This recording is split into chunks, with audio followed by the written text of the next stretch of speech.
All right. If y'all remember last time we talked about Joseph being betrayed by his brothers, and we ended with Joseph being sold into slavery by his brothers to Potiphar's house, and that's the way What is that? the chapter ended.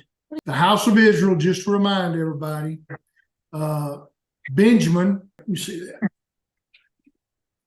right here under Rachel is Benjamin. Just need to make the point that when the episode ended, our last session, Benjamin had not been born. When Joseph was sold into slavery, he didn't know there would be a Benjamin. But otherwise, you've got Jacob, Leah, and Rachel. Those were the two daughters of Laban. Then Bilhah was Rachel's handmaid, and Zilpah was Leah's maid. And that gives you, except for Benjamin, that gives you the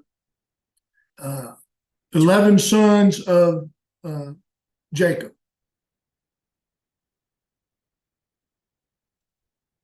There you go, Mama. Why don't you take it from there?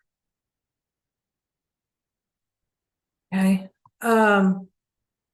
What we thought we would do, Keith's got a bunch of stuff that he wants to share with you about archaeological finds and proof of all this. There's so many people that try to talk about that Joseph was just a myth or a fable, and most of Genesis was, not really true, and that there's no evidence for it. So he has a whole lot of evidence that he does want to share with y'all.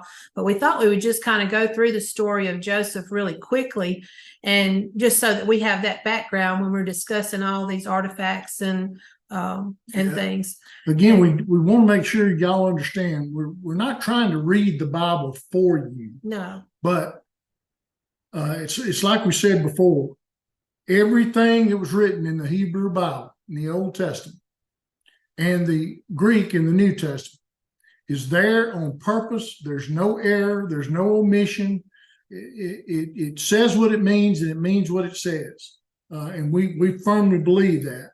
And so we don't want to not take you through the stories. It's just we don't want to try to read it word for word for you.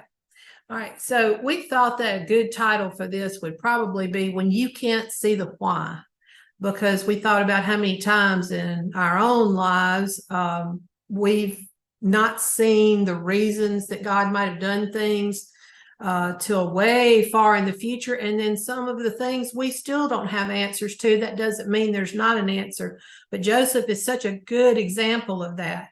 And we started out with in Genesis 37 with Joseph's brothers sinning against him. And I think y'all know that Joseph had some dreams. We talked about that, about everybody bowing down to him. He got a little, everybody got pretty mad at him about that.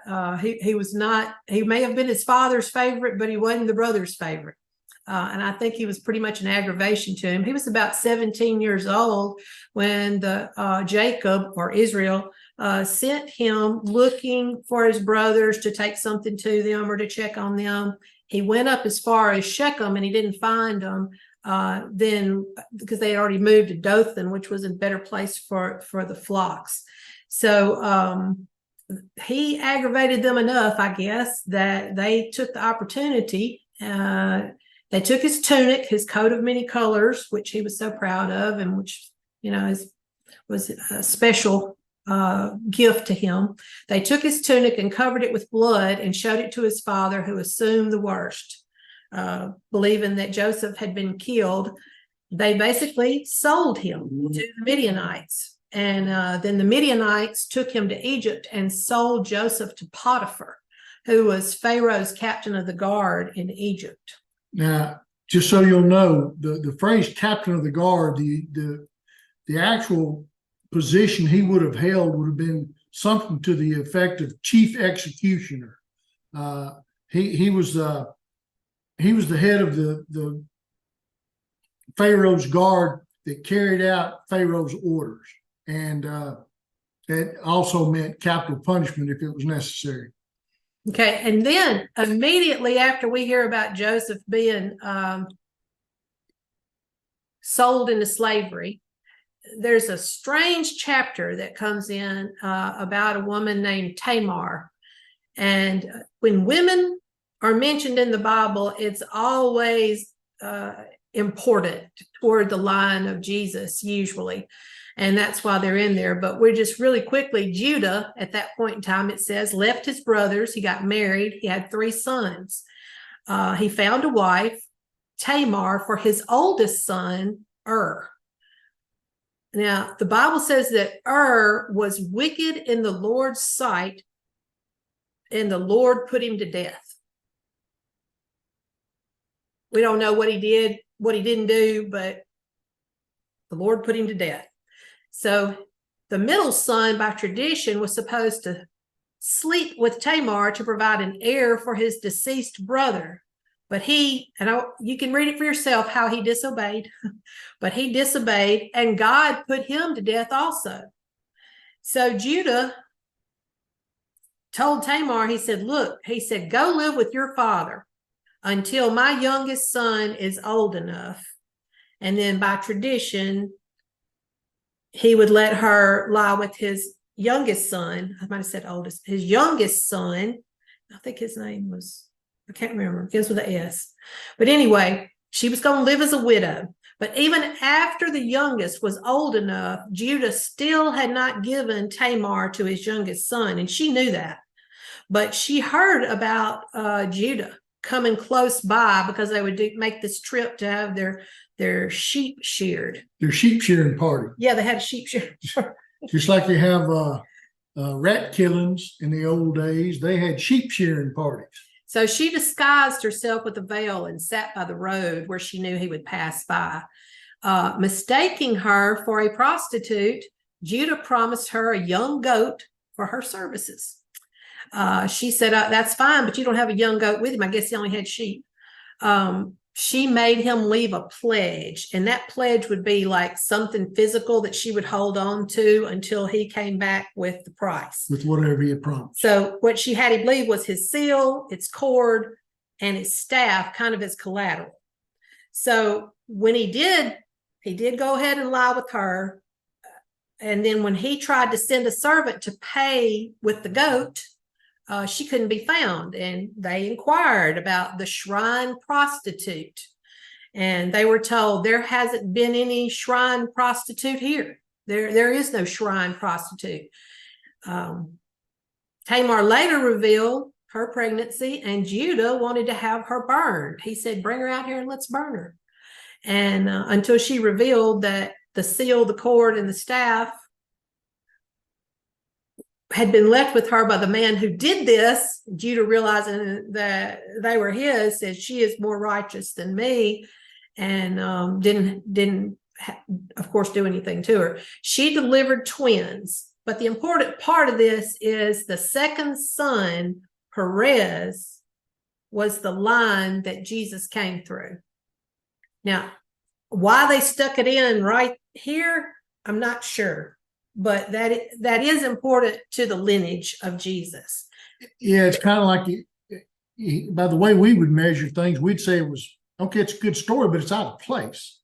But maybe not. Here's what I'm going to ask you to do. If you're making notes, make a note about the book of Ruth, because the book of Ruth and this Genesis chapter 38 are related. Mm-hmm. And later on, if we don't do it this time, we'll do it later. But we'll show you how the book of Ruth and this Genesis chapter 38 about the story of Judah and Tamar. And first of all, Tamar was not a Hebrew woman. She was a Moabite. I believe she's Moabite. I think so. So that was strike one. Is a Canaanite and a Moabite? Yeah. Thing? Yeah. She wasn't Hebrew. Let's just make sure. I think she was Canaanite. In other words, she didn't come from the family line. Mm-hmm. So he wasn't supposed to have married her to start with, but that's who she was. So that's strike one. Strike two, she played the harlot and got pregnant by her father-in-law. And then they didn't marry, so then when she had the twins, she had them out of wedlock. So that's strike one, strike two, strike three. But have no fear. because like Cynara said, the second son, Perez, is the one through the line that Jesus came, that the Messiah came through. And we'll talk more about that when we get to the book. I want to say one more thing that's strange, and I highlighted it and read the shrine prostitute. You know, we've talked a lot about these other little g gods and how they had ruled the other nations other than the nation of Israel. And if you go back through artifacts and a lot of these things, I don't know what all you have, but there is so much evidence that this was a very common practice. Mm-hmm. We just can't really imagine that. Now, Judah was not supposed to be set apart from all that and not, not doing that. He wasn't supposed to be, no. He, he partook. Anyway, yeah. Let's go on. Okay. I can't see. Now Potiphar, we mentioned that that's who Joseph was sold to, but Joseph wound up prospering in everything that he did. And in Genesis, the whole chapter of Genesis 39 is pretty much this story that Potiphar wound up entrusting everything that he owned to Joseph. Joseph was sharp, and he recognized it. Yeah, let me interject here.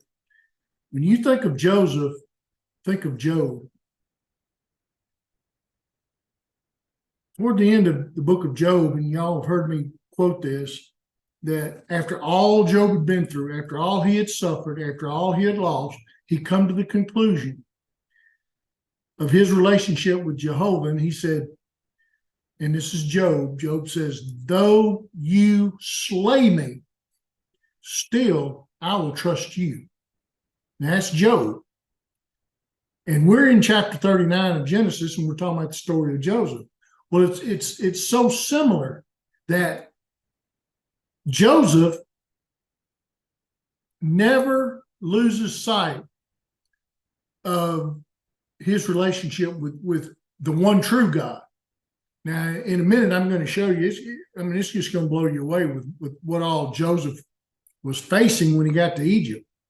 But he never lost sight of the fact that there was one true God. He was the God of Abraham, Isaac, and Jacob.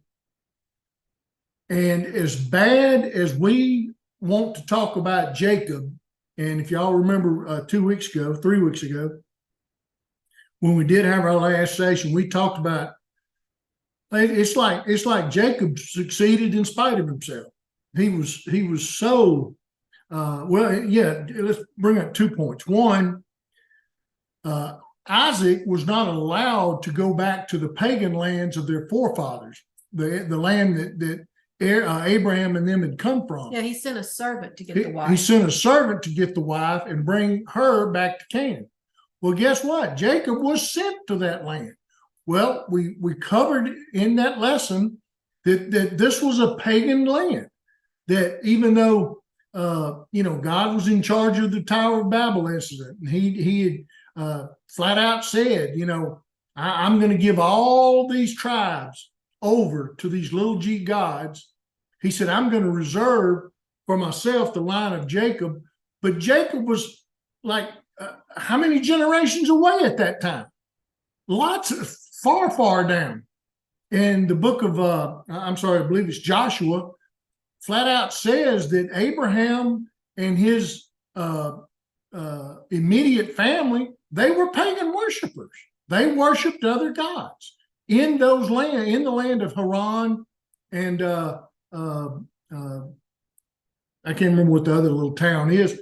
But when they left lower Mesopotamia, where the Tower of Babel incident occurred, and went to northern Mesopotamia, that was pagan territory. It's all pagan territory at this point. That's an even better point. It is exactly all pagan. They are surrounded by pagans. The only nation there is of Israel right now that is set apart is Jacob and his 12 sons and what few children they may have had. That's all there is right now when Joseph is put in prison. Yeah, and that's a point we've been making over the whole series is we've used the phrase cosmic geography, that these little g gods were assigned to those certain tribes, and wherever those certain tribes settled, that became the gods of that territory were those gods that were assigned. Well, Jehovah God is not assigned to a territory. He had a people. And as you study the stories, Jehovah God, the one true God, the one who is the great I am, he transcended boundaries. It didn't matter.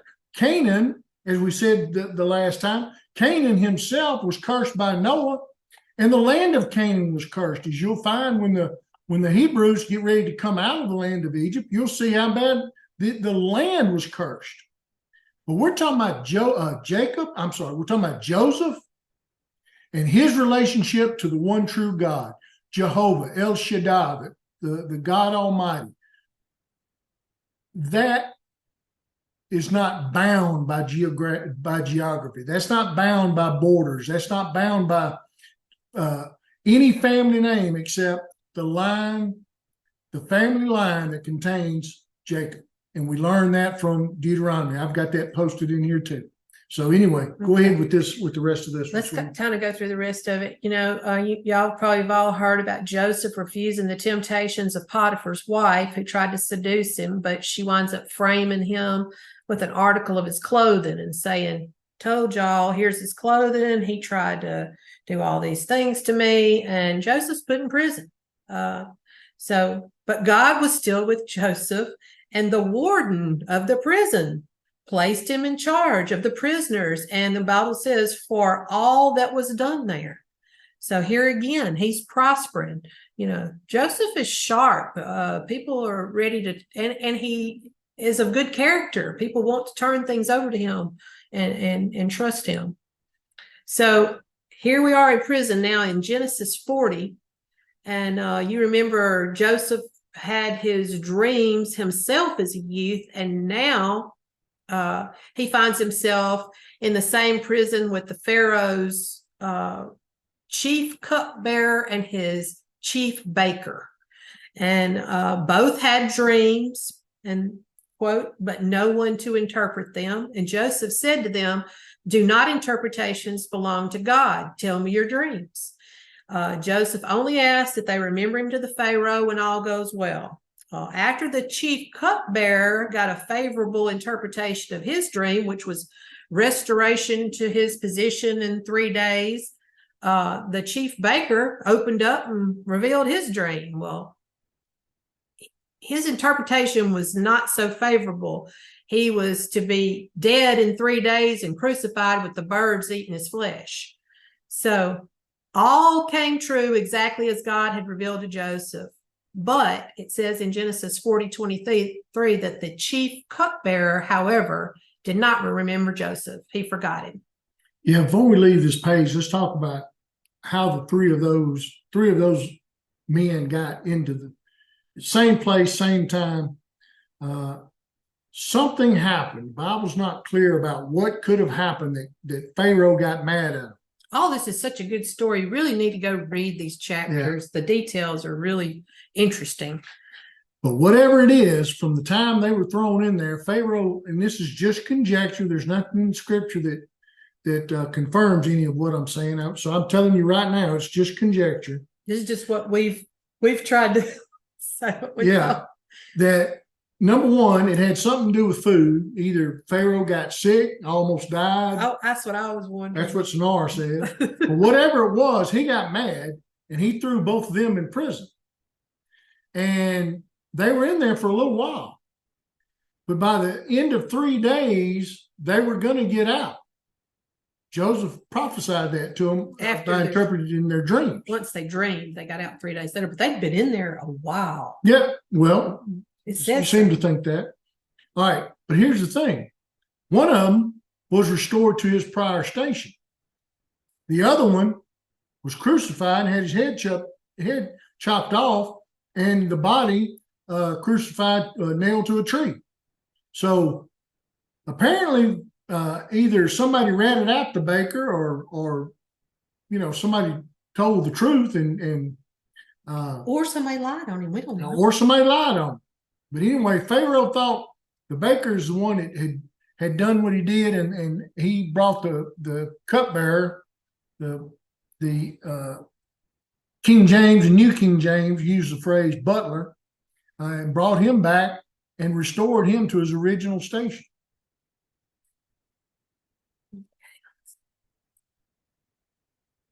Now, after a while, and the Bible indicates that a good bit of time had gone by, but Pharaoh started having some haunting dreams. His magicians couldn't interpret them. And the cupbearer, all of a sudden, I guess, because it would put him in good favor with Pharaoh, remembers Joseph from his prison days. So Joseph is brought before the Pharaoh and tells him, Genesis 41:16, I cannot do it, Joseph replied to Pharaoh, but God will give Pharaoh the answer he desires. And the basic interpretation was, we're going to have 7 years of great plenty, followed by 7 years of extreme, severe famine.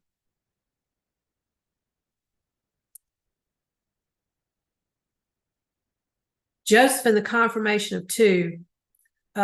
Genesis, I'm just going to read the verse. Genesis 41:32. The reason the dream was given to Pharaoh, and this would be Joseph talking to the Pharaoh right now. The reason the dream was given to Pharaoh in two forms is that the matter has been firmly decided by God, and God will do it soon. Do y'all remember what the two dreams were that Pharaoh had? The message was, there was one message, but it was given in two different forms of dreams. Y'all remember what they were?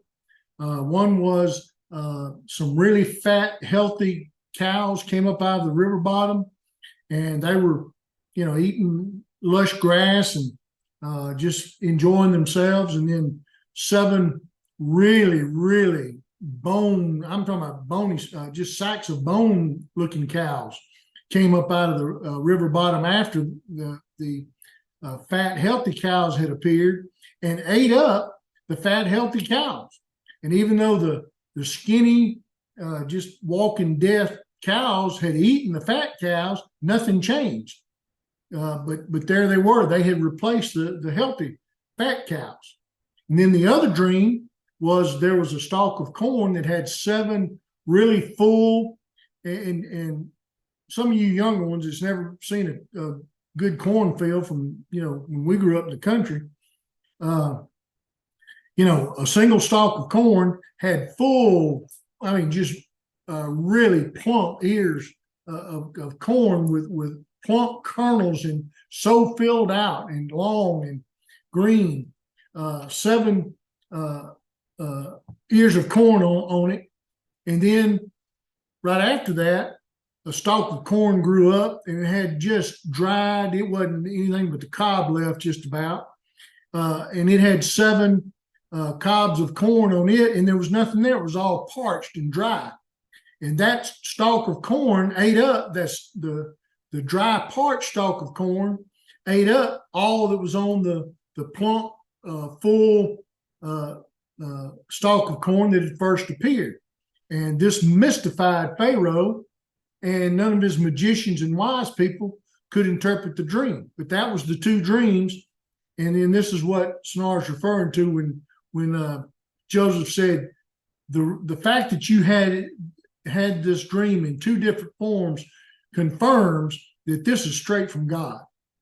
And we don't know why the number 2 for Joseph was assigned to him, that it was from God, other than you see a pattern throughout these chapters of, Joseph had the 2 dreams as a youngster, that he told to the brothers. Then he had the 2 dreams of the prisoners, and then now the 2 dreams of the Pharaoh. And maybe this could have been some type of special signal from God that it was firmly decided and would happen. And so Keith said to put on here because he had found also another significant fact that 2 articles of Joseph's clothing were used against him in deceit. And maybe 2 was a special number for Jacob, for Joseph. I don't know. Yeah, we want to bring that out to you. Basically just say, did you notice the same thing we noticed? Joseph advises Pharaoh, verse 33, and now let Pharaoh look. This is Joseph after he's told him what the dreams mean. He says, and now let Pharaoh, you should look for a discerning and wise man and put him in charge of the land of Egypt. Let Pharaoh appoint commissioners over the land and take a fifth of the harvest of Egypt during the 7 years of abundance. They should collect all the food of these good years that are coming and store up the grain under the authority of Pharaoh to be kept in the cities for food. This food should be held in reserve for the country to be used during the 7 years of famine that will come upon Egypt, so that the country may not be ruined by the famine.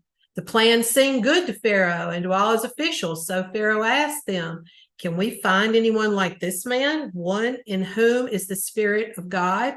I do want to point out here that the word used here, we looked it up, Elohim, it can mean God or gods. I don't think we can definitely know that Pharaoh knew that Jehovah God was the God behind all this, and the Spirit of God that Joseph had. But in any case, he at least believed he had some type of supernatural help to be this wise.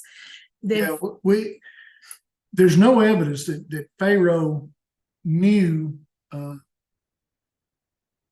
Jehovah God, El Shaddai, the great I am. He didn't know that.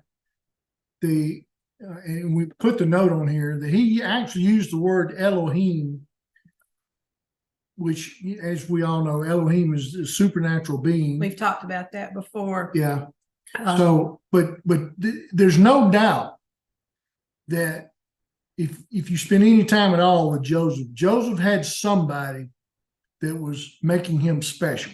And I still feel like they knew it was his God. Well, later on, he literally says, there's a passage later on in Genesis, and you cover that, where he specifically talks about the God of Joseph. Yeah. That this God is unique to Joseph. And it plainly says that.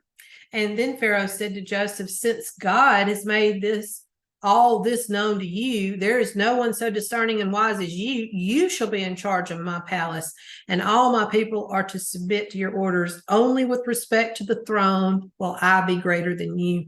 And before we leave this page, one thing I want to remind you of, in a few verses earlier, Joseph did not apparently reference any Egyptian god when he's back up one screen. Let's see if it's on there. Yeah. Genesis 41:32. The reason the dream was given to Pharaoh in two forms is that the matter has been firmly decided by God, and God will do it soon. Mm-hmm. Joseph was referring to El Shaddai. Absolutely. Okay. Mm-hmm.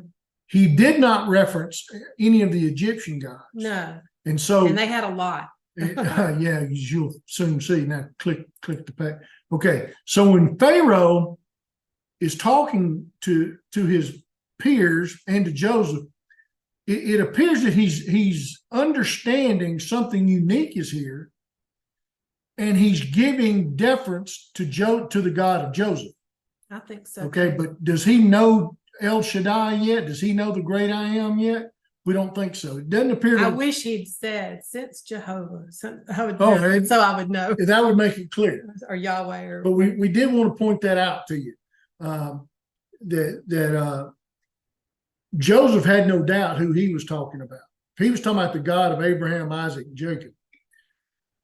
Pharaoh. We're being overly cautious because we want everybody to understand that every time the word Elohim is used in the Old Testament, it does not necessarily mean Jehovah God, Jehovah Yahweh. Especially if it's used by itself. It can mean other gods, little g gods.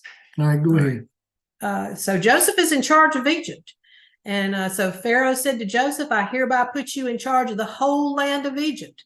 Then Pharaoh took his signet ring from his finger and put it on Joseph's finger. He dressed him in robes of fine linen, put a gold chain around his neck.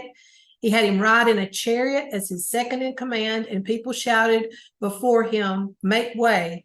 Thus he put him in charge of the whole land of Egypt. We've put in a little asterisk here. That word, make way, is actually a brick, make way, kneel down, bend the knee, watch out. It also, according to Chuck Missler, can mean a term where he would be bringing him into Egyptian citizenship. Yeah, and for somebody to do these things, to bend the knee, bow down, make way, you would have to be an Egyptian. They would never do that for a Hebrew. They would never do that. They won't even eat at the same table, as we find out later from Hebrew, with the Hebrew. Yeah. Okay. Just as God had revealed, 7 years of plenty allowed Joseph to oversee the storage of food to last the 7 years of severe famine. All of Egypt looked to Joseph, who was well prepared for that time. And then, of course, the brothers, Joseph's brothers, they run out of food. When Jacob learned that there was grain in Egypt, he said to his sons, "Why do you just keep looking at each other?" And that sounds just like something that Daddy would say. Well, y'all just sitting around looking at each other. We're gonna starve to death. I've heard that there's grain in Egypt. Go down there and buy some for us so that we may live and not die. All but Benjamin go. He cannot let Benjamin go. Joseph recognized. Pause right there. Okay. What's unique about Benjamin? He is a full son of Rachel and Jacob. He's a full brother to Joseph. Because he is a son of Rachel, Rachel being Jacob's favored wife. And she died giving birth to him. Yeah. And she died giving birth to him. Yeah. The fact is that that's it. He's special. He boy, man, I can't. I've already lost his brother. I can't stand to lose Benjamin. Yeah. So that's who Benjamin is. And he's the baby. Yeah, we won't talk about babies. Joseph recognizes them. All but Benjamin go. Joseph recognizes his brothers immediately, but they do not recognize him. All right, y'all got to remember now, in Egypt, especially if you were an elite in Egypt, your body was completely shaven. You had no body hair whatsoever. If you had any hair at all, it was shaved off. Most of the time you wore a headdress of some type. You wore super fine clothes. You had servants in attendance. Transportation was provided to you. So there was nothing visibly that the brothers would have seen around Joseph or about Joseph or the way he looked that would have tipped them off. Well, the Egyptians were very into cosmetics as well. Oh, yeah. I mean, they painted on the eyebrows, did the mascara thing with the charcoal. Oh, yeah. They thought that made them. Men and women. There's a lot to that, I think, that archaeologically we could get into. But Joseph accuses them of being spies and saying, "You're coming here to see where we have weak defenses." Well, first of all, repeat the fact of the last thing you said. He recognized them. Mm-hmm. And boy, you can imagine how his mind went to racing. Because up until this time, he didn't know about his dad. He didn't know about his brothers. He didn't know what was going on. Let me get to that. Okay. Sorry. He accuses them of being spies, and they try to make themselves more credible by explaining that they are 10 of 12 brothers. Now, he knows there were 11 when he left. So Joseph has never seen Benjamin, nor, admit JT, okay, probably heard that he has a full brother until right now. He's finding out about Benjamin. So he begins to put them through a series of trials and tests to see if they've changed since the days when he sold them into slavery. He holds one brother hostage as a ploy to see Benjamin for himself. He tells them, "Y'all can go back and take corn or whatever, but I don't believe y'all. And if you're really who you say you are, you bring that other brother back here to me. And I'll release the one that I'm holding." So he's trying to get to see Benjamin and see what they'll do. We were going to try to show this as you talk about the map a little bit. You're good at maps. If y'all remember, we had we had another map from our last time. Beersheba and Hebron is the area where Jacob lived, and all the brothers lived. Okay, and the brothers had left, and they had gone to Shechem because of the season. Shechem was known to have had more watering places, good grass for longer portions of the season, and so Jacob had sent Joseph to go check on him at Shechem. But when Joseph got to Shechem, a man found Joseph walking across the field as he was approaching town, and said, "Hey, who are you? What are you doing? Who are you looking for?" And he says, "I'm looking for my brothers." And the local told Joseph, "Well, they were here a little while ago, but They a while back, they moved on to Dothan. yeah, a while back, I heard them talking about they were going up to Dothan because they were, finding things a little difficult here." And if y'all remember what happened at Shechem, that's where Dinah, Jacob's daughter, had been violated, and Judah and Eli had basically tricked all the men of Shechem into get circumcised under the ploy that if they would get circumcised, then they would join our family into your family, and we'll be all one happy family. We'll give you our daughters to marry, and you give us your daughters to marry, and we're just going to be all kumbaya, one big happy family. But instead, what happened is after they got circumcised as grown men, they had several days of just some rough getting around. Maybe that's why they didn't be Shechem. They weren't welcome. Well, that's exactly where I was heading. So they probably didn't want to stick around Shechem very long because, it's pretty obvious by the conversation between Joseph and the local that they knew who they were. And so they were readily identifiable, and they probably weren't too welcome in the local area. So they moved on up to Dothan. Well, if you remember from last time, Dothan is where Joseph found him, and that's where the brothers conspired to kill him.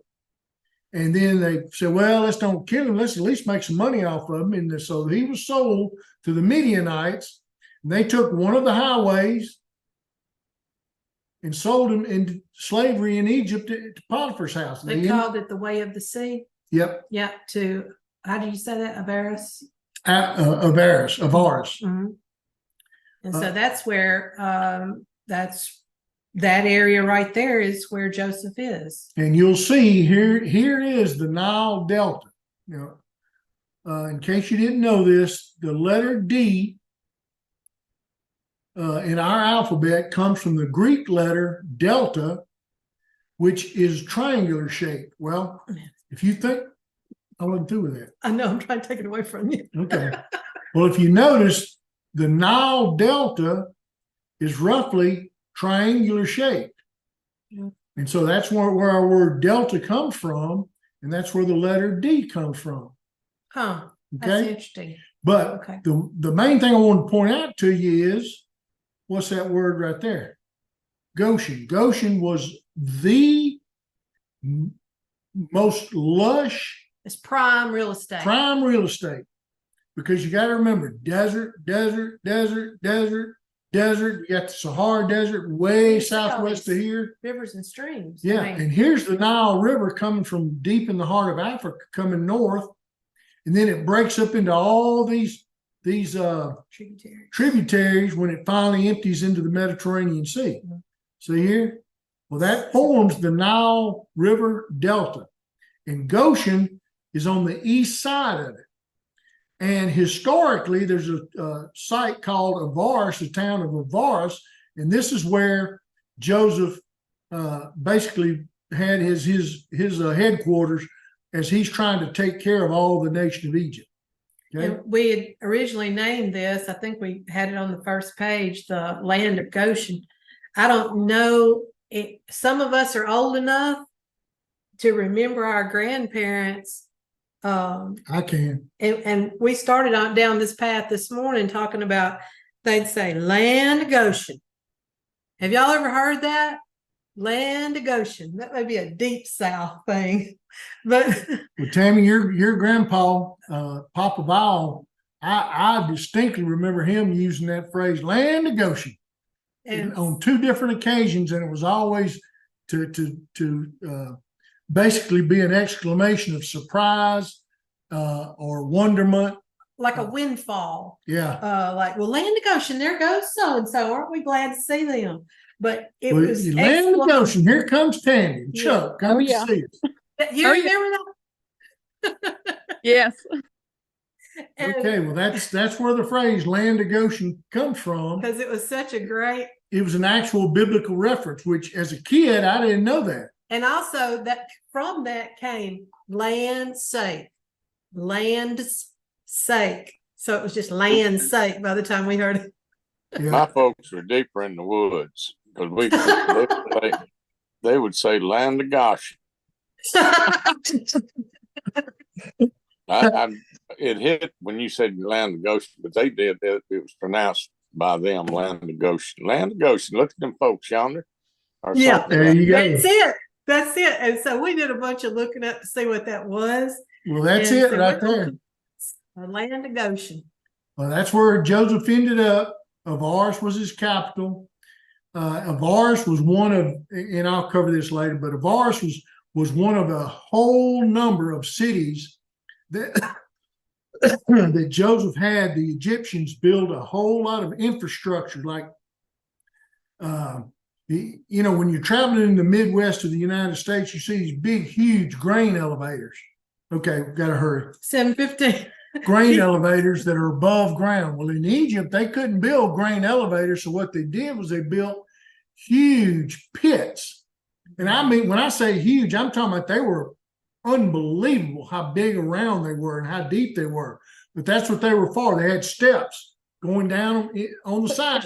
So as the Egyptians started using up the grain after the 7 years of plenty, and they started into the 7 years of famine, they could gather that grain, and as the more grain they had to take out, the deeper they could go down into that hole using the steps and still get to the grain that was down in there. Now go ahead. Wow. So eventually, of course, they left the brother there, Simeon. He's still in Egypt. He's still hostage. They didn't get to go back. They didn't get to take Benjamin and go back. Jacob said no. Jacob said They no. got there and they thought, when you read it, it indicates they're thinking they're going to go turn around and go right back because they wanted to get Simeon out. And Jacob just flat out said no. Jacob had also Joseph had also done a couple of things, like he had put the money back in the sacks, the necks of the sacks of their grain, and they were really worried that they were going to think that they had stolen it. They did go back and try to tell them, we're not taking this, and he said go ahead and take it, but they still felt like maybe that was a trick. They were scared to death. Bottom line was Joseph had told them, don't come back without your younger brother, Yeah. or I'm going to forever label y'all as spies, and I'm going to put a bounty on your head is basically what. But told. the food runs out. The food runs out, and Jacob tells his sons that they're going to have to go back to Egypt and get some more. And they say, Daddy, we cannot go back without Benjamin. The man is convinced that we're spies. We cannot go back without Benjamin. And so Judah promises that he will be personally responsible for his safe return. They return, and he says, well, you're going to have to take twice the amount of silver, the silver that he gave you the first time, and the silver for the grain again, and some gifts. There were a few little things that they had that they could kind of take as food gifts, like dates, and I can't remember the things, but Honey. there was just small things. Those were very precious, at that point in time. It was very precious because you remember they were already 2 years into the famine. Mm-hmm. So what little honey they had, it wasn't a whole lot. What little of anything they had that was, fruit wise, it was very little. So when he told them to take it, I mean, he's really trying to give them the best opportunity that they can be well received when they get back to Egypt. And then Joseph is deeply moved at the sight of his brother. It says he goes off in private and weeps and all that. but he has them brought to his house for a feast. I don't think they knew if the feast was for them or that they were the feast. They were being set up. But they come to his house, and they were shocked. Of course, they were at a different table than Joseph and his people, because Egyptians would eat at the same table with Hebrews. But they were shocked when they saw that he had seated them in perfect birth order. Like, how was Joseph supposed to have known that? They still didn't have a clue, though. They didn't have a clue. They just thought, but they made note of it. Yeah. It caught their attention, and they're really getting worried now. So this guy knows everything about us. We're sunk. Their second clue should have been that Benjamin's portion was 5 times that of the others when he was served. Yep. And it says, I don't think I put it in here. They feasted with him, and the words that are used means they got drunk. I mean, they overindulged in every way at this feast. But anyway, there's more testing still to come by Joseph in Genesis 44, because just when it all seems it's going the right way, Joseph tests his brothers again, and he has their silver hidden in each sack, and Joseph's own special personal cup. And he says the silver one. Chuck Missler says that this was a cup used for like reading tea leaves, like casting, and kind of with some special significance on it. Spells, yeah. Stuff like but he has that one hidden in Benjamin's sack. And so when they go, and of course he sends his people after them, and they go through they say, well, let whoever has taken, we've not taken this cup, whoever you find it on, be your slave. Well, they very dramatically go all the way from the oldest all the way down, and guess where they find it? It's in Benjamin's sack. And so Joseph declares that Benjamin is going to become his slave, and the rest may go home in peace. Well, Judah throws himself on the mercy of Joseph and begs him to let him be a slave instead for the sake of their father. And remember that Judah was the one that was the big instigator in having Joseph sold into slavery. So that was a pretty monumental turnaround for him to be willing to and I think allow that's himself to be exactly, a slave to save Benjamin. I think that's what he was looking for. He didn't, if they were the same brothers that sold him into slavery, I don't think he was interested in helping them. Yeah. Joseph finally makes himself known when Joseph could no longer. Yeah, Genesis 45. Yeah, that whole chapter. He could no longer control himself before all his attendants, and he cried out, have everyone leave my presence. So there was no one with Joseph when he made himself known to his brothers. And he wept so loudly that the Egyptians heard him, and Pharaoh's household heard about it. Joseph said to his brothers, I am Joseph. Is my father still living? You know, they'd already told him that. I wonder if he just didn't believe them. But his brothers were not able to answer him because they were terrified at his presence. Then Joseph said to his brothers, come close to me. And when they had done so, he said, I am your brother Joseph, the one you sold into Egypt. And now do not be distressed and do not be angry with yourselves for selling me here, because it was to save lives that God sent me ahead of you. For 2 years now, there's been a famine in the land, and for the next 5 years, there will be no plowing and reaping. But God sent me ahead of you to preserve for you a remnant on earth and to save your lives by a great deliverance. So then, it was not you who sent me here, but God. He made me father to Pharaoh, lord of his entire household and ruler of all Egypt. Now hurry back to my father and say to him, this is what your son Joseph says. God has made me Lord of all Egypt. Come down to me. Don't delay. You shall live in the region of Goshen and be near me. He's going to give them prime real estate. You, your children, and your grandchildren, your flocks and herds, and all you have, I will provide for you there, because 5 years of famine are still to come. Otherwise, you and your household and all who belong to you become destitute.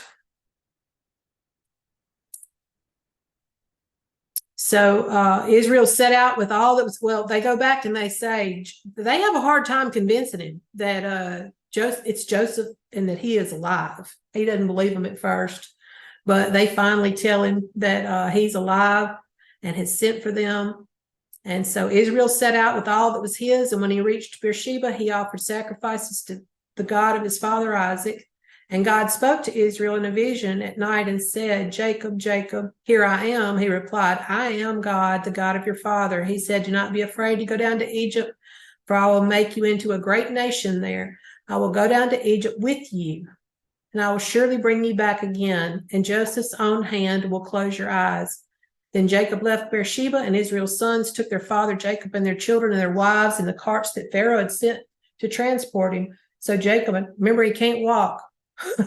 God had to keep him from running.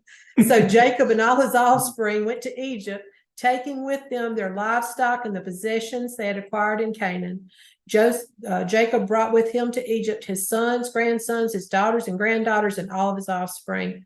And the title here, Enter Egypt as a Family, Exit as a Nation. And we know that so many years go by before they actually exit, that they have grown into a nation. But Jacob's family is allowed to settle in the land of Goshen. So Joseph settled his father and his brothers in Egypt. He gave them property in the best part of the land, the district of Ramses. The common name in the time of Moses, known to be Avaris, as Pharaoh directed. Joseph also provided his father and brothers and all his father's household with food according to the number of their children. That's in Genesis 47, 11, 12. And then after the death of their father Israel, Jacob, the brothers feared Joseph's wrath for what they'd done to him. I guess maybe in their mind, the only thing that was holding him back from maybe getting his revenge was they thought that as long as their father was alive, he wouldn't harm them. But Joseph said to them, don't be afraid. Am I in the place of God? You intended to harm me, but God intended it for good to accomplish what is now being done, the saving of many lives. So then don't be afraid. I will provide for you and your children. And he reassured them and spoke kindly to them. But God intended it for good to accomplish what is now being done. And that goes back to our beginning where we said, when you can't see the why, you can't see the why. Here is the why. Joseph got to see that. Okay, here you go. All right. That's you. I'm going to remind you what Deuteronomy 32, 8 and 9 says. When the Most High gave to the nations their inheritance, when he divided mankind, he fixed the borders of the peoples according to the number of the sons of God. But the Lord's portion is his people, Jacob, his allotted heritage. And again, I'm just reiterating the point. Everybody else understood cosmic geography. Cosmic geography, even though David David believed it.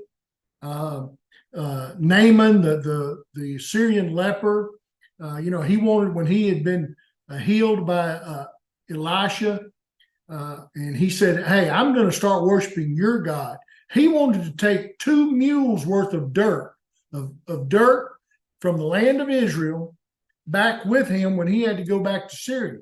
Why? Because when he worshiped Jehovah, he thought he needed to be standing on dirt from Israel.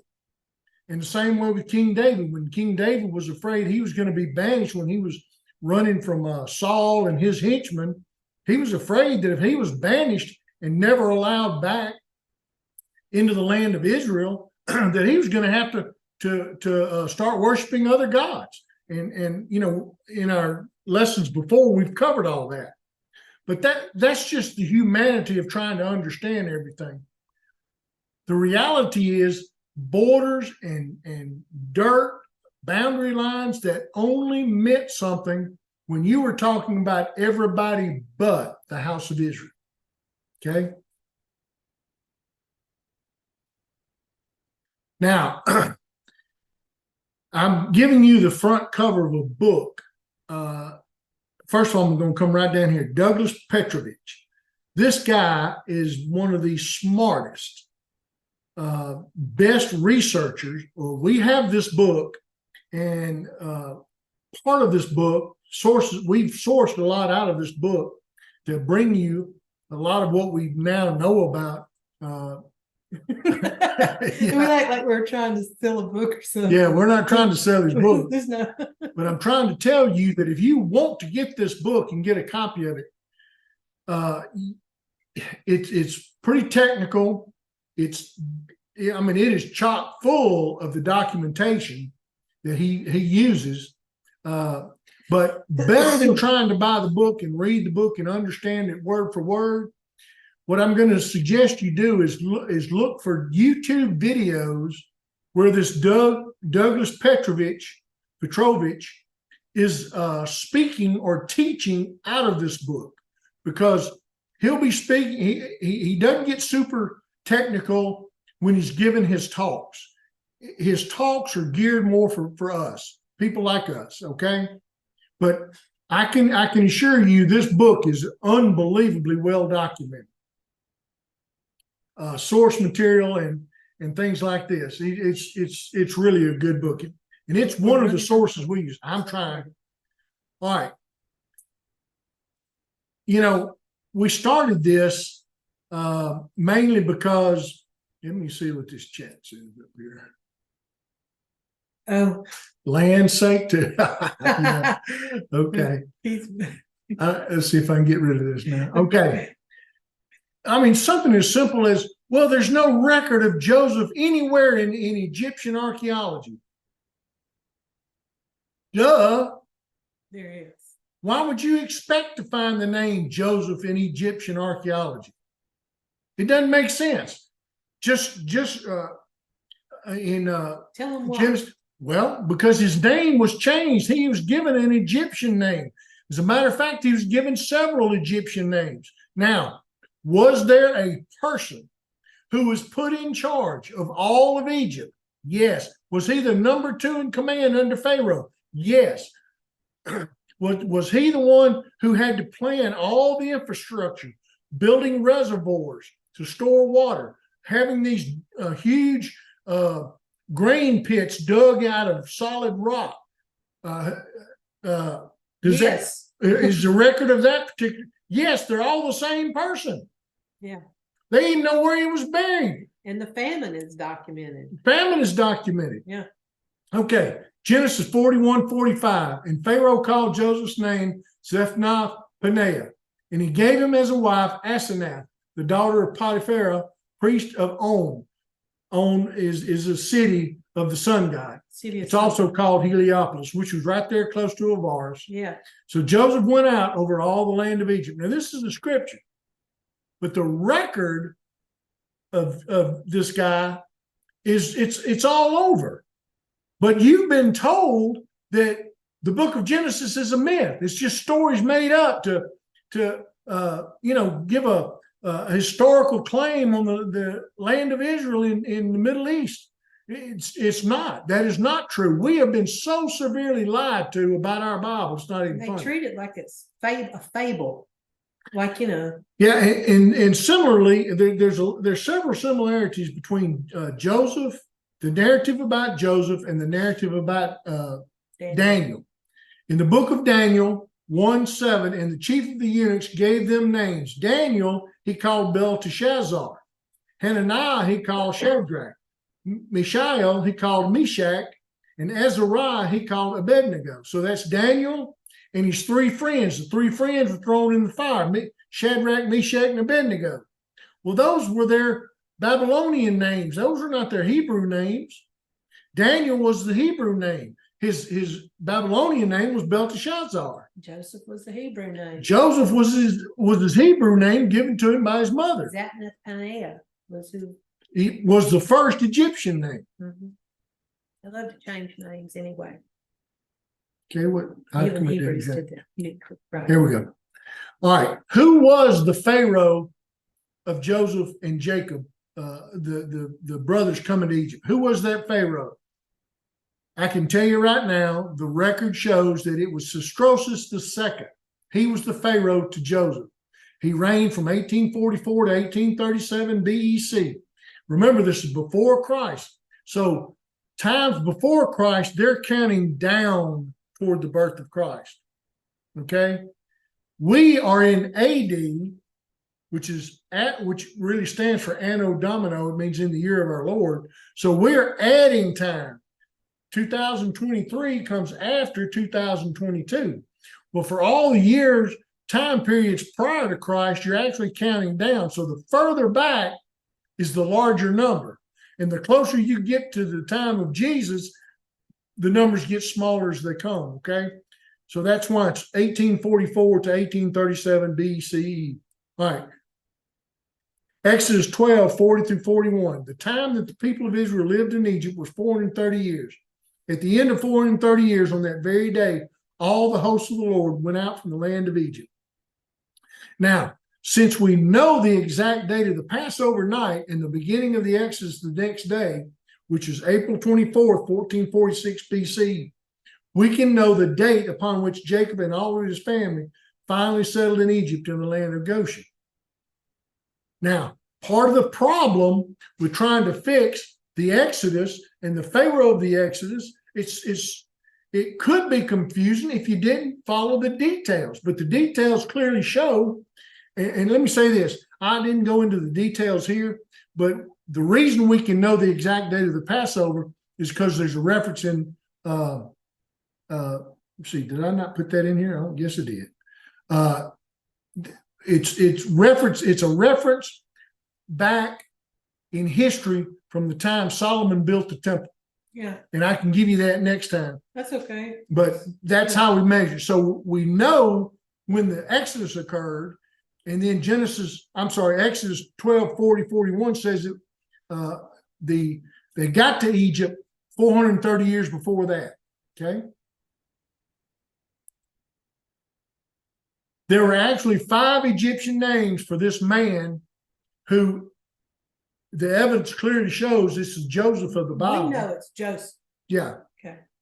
All right. That Zephaniah Paneah, he who has set life in order. Well, do you think if Pharaoh called him that, and that's the actual vernacular of his name, that he didn't impress Pharaoh? Sure he did. And then say Sobek, the son of the God who provides for Egypt through the life-giving waters of the Nile. Horemhat, the king of the gods, is at the forefront. Sobekimhat, the God who provides for Egypt through the life-giving waters of the Nile, is at the forefront. All right. These 3 names were given to Joseph over the period of time of the 7 good years, because people were watching all the things that he did.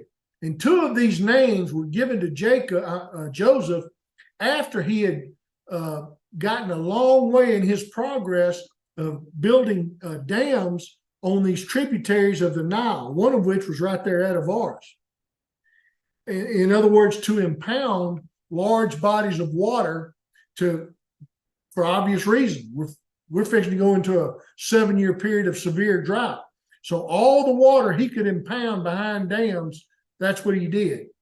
Building That's true. We think about it as being he stored the food, but the reason for the loss of food was the loss of water. Mhm. And so preserving food, water was just as important. Yes. You can see that by the names that they named. But are these names, I wanted to ask, are these names that you're showing now, are those in Egyptian records? Yes. Okay. Yeah, that's where these names come from.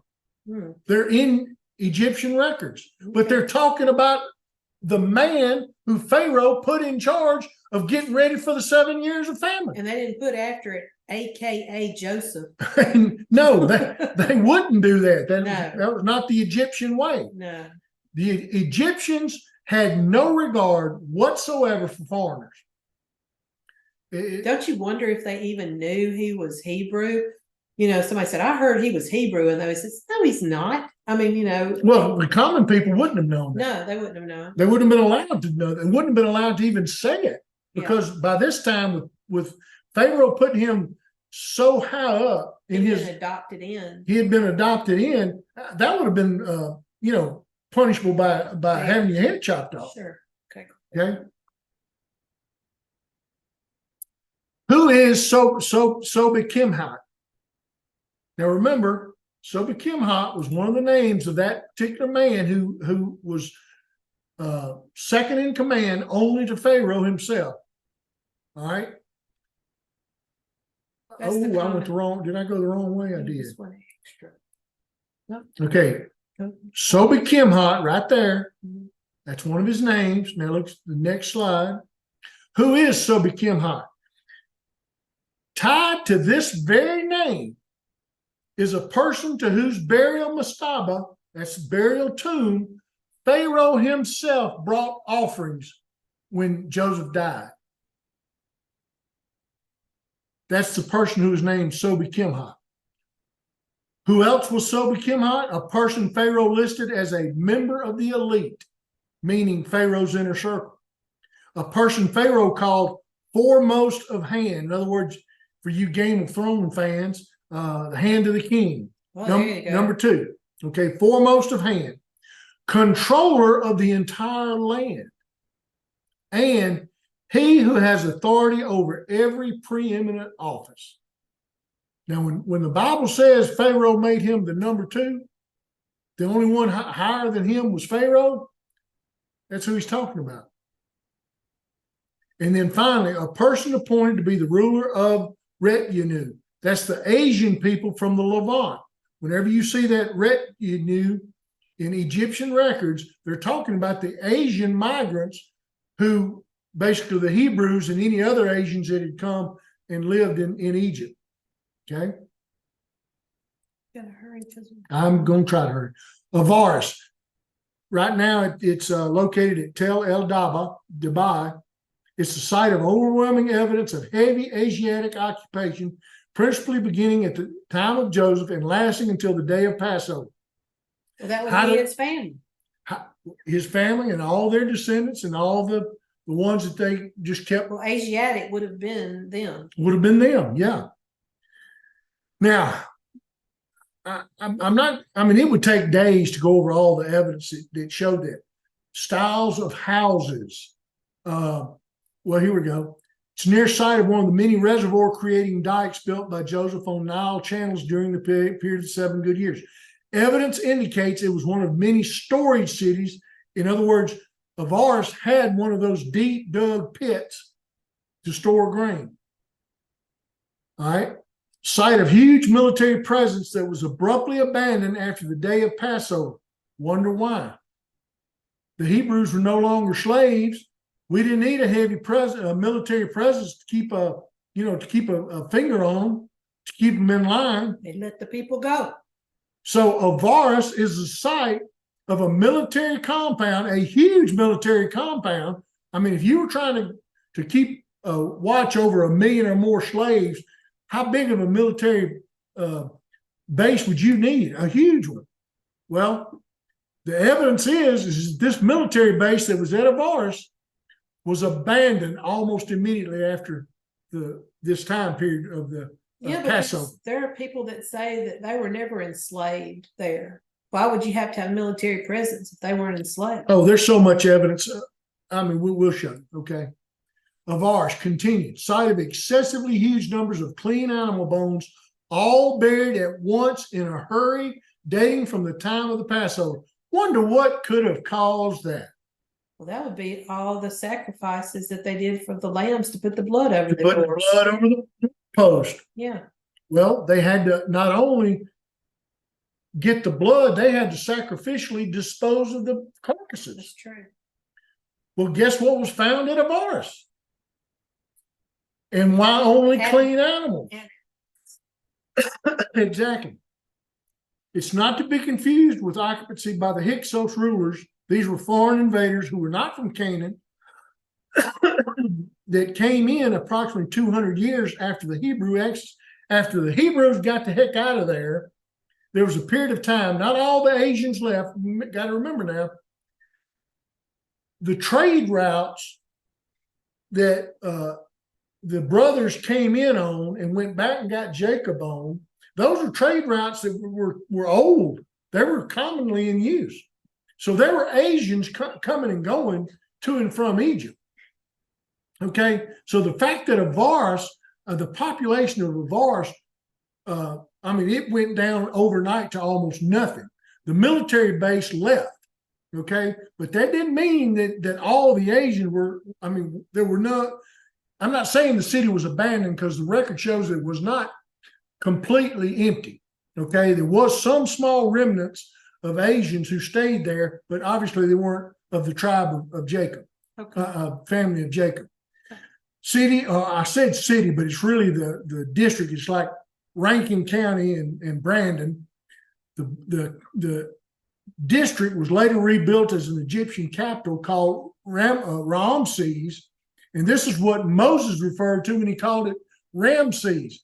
Well, when Moses called it Ramses, that caused confusion because they were thinking, well, there's a pharaoh named Ramesses. Oh, I didn't know. So they started trying to tie them together. Okay. Well, you're talking about something that was 200 years out of place. That's another reason why all this evidence of the Hibiru, and that's a key word, Hibiru, that does appear in Egyptian records, that's the reason nobody could find references to Hebrews or Israelis or Israelites or Jacob or Job, because they were looking 200 years far away. Okay? Okay. Now, get this. In 2020, there was a study done on some of the bones, teeth that were found in some of the cemeteries at Avaris. And look at this last point here.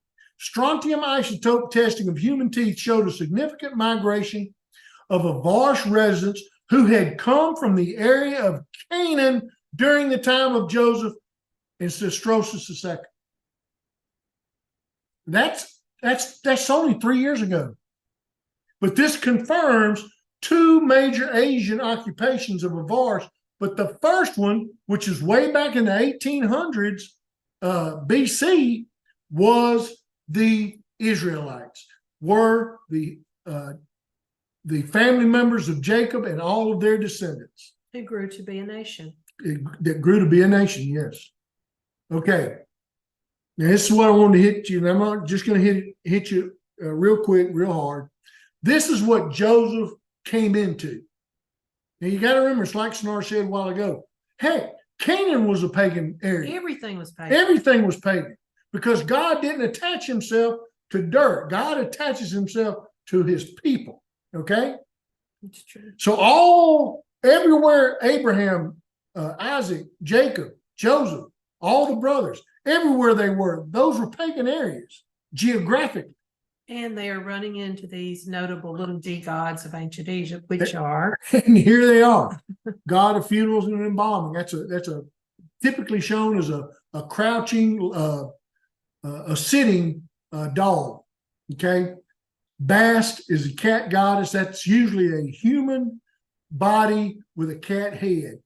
Geb is the earth god. Hathor is the patron goddess of women. Isis is mother goddess. Moat is goddess of truth and balance, meaning basically truth and weights and measures to make sure you would suffer the wrath of Maat if you tried to cheat somebody because you put your finger on the scale. Okay, Osiris is the king of all gods. Ra is the sun god. Taweret, goddess of fertility and childbirth. Thoth, god of magic and wisdom. All right, and there's some more. And look how many of them have animal heads. Okay. Now, we're not going to take time to go through each one. Okay, here's some more evidence. This is a piece of, let's see, what's it called? I don't know. The Asian Prince at Avaris. Here, let's read about it, and then I'm going to go back one. It's a seated figure that was twice the human size. Hairstyle was distinctly Asian, not Egyptian, so it wasn't likely Joseph. There was no reason for Joseph to have ever thrown off his Egyptian trappings once he became the number 2 man in Egypt, just because he brought his brothers and his father and the rest of the family in. Okay. So it's not likely Joseph. It's more likely to be Jacob, Manasseh, or Ephraim. Hair was painted red. That's a common depiction for Asians. Skin was painted yellow. Common depiction for Asians. Striped, multicolored garment. Common depiction for Asians. Shepherd's crook in the right hand signified a ruler who had some authority. The inscription that is along with the whole statue, and got to remember, this was a busted up statue, but when you could put it together and see what it used to look like, there was an inscription that used the word incense, which indicated that the statue was a memorial to a deceased person. Most of the scholars say this statue had to be in honor of Jacob by the time period that the statue is dated to. And guess what else, folks?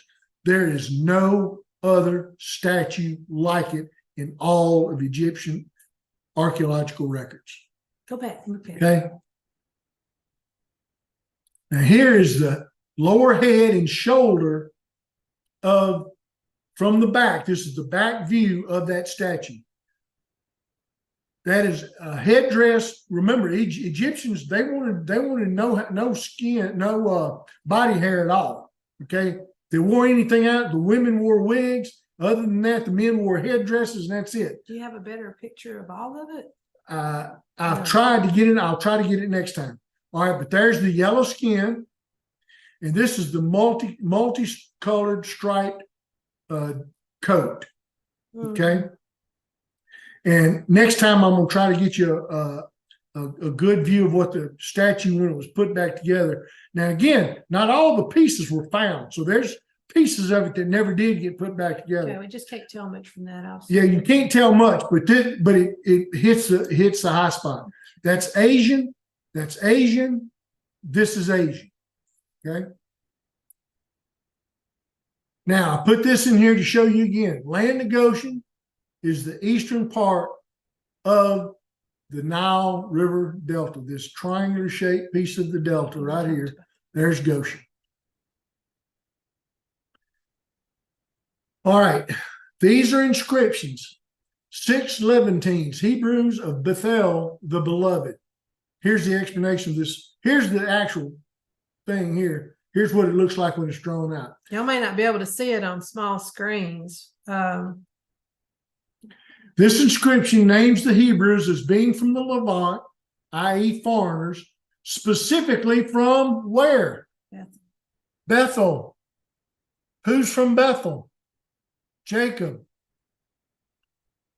which incredibly is called the beloved. All the patriarchs viewed Bethel as their capital city before the Exodus. Okay. And this inscription here, this stone inscription, dates from 1800 BC. This is after Joseph's Pharaoh had died, but probably while Joseph was still living. All right, this one dates from 1772 BC, and it references Asenath. Who is Asenath? If you remember, Joseph's wife. This inscription makes posthumous reference to Asenath, who is listed in Genesis 41:45 as the wife of Joseph. Given the date, Asenath would be dead. Her garden house, common in antiquity, was renovated, and as it came to life, so did Asenath. So is this the house of the vineyard? Is that the translation of what that says? Yes, that's what this. Okay, so it says the house of the vineyard of Asenath and its innermost room are engraved. They have come to life. Remember, the Egyptians were big about going into the afterlife, coming back alive in the afterlife. Okay. When you died here on earth, that wasn't the end of you, according to the Egyptians. Okay. Oh, you did it. I'm sorry we ran over. I hope y'all didn't fall asleep. All right. So stop sharing. Yeah, stop sharing. All right. Y'all. All right. Well, y'all, I'm sorry we ran over. That was Coco. Was that you? Coco wants me to take her out. I told her we'll go out in a minute, and that was her response. She said time was up. Yeah, she said time's up. Y'all are already overrun. All right. Well, y'all, thank y'all so much. We love y'all. We sure appreciate y'all. All right. Thanks. We love Keith, y'all. Cynara. Love y'all. too. Bye-bye. Bye. Hey, y'all keep your comments and questions coming. Okay. All right. Bye-bye. Bye.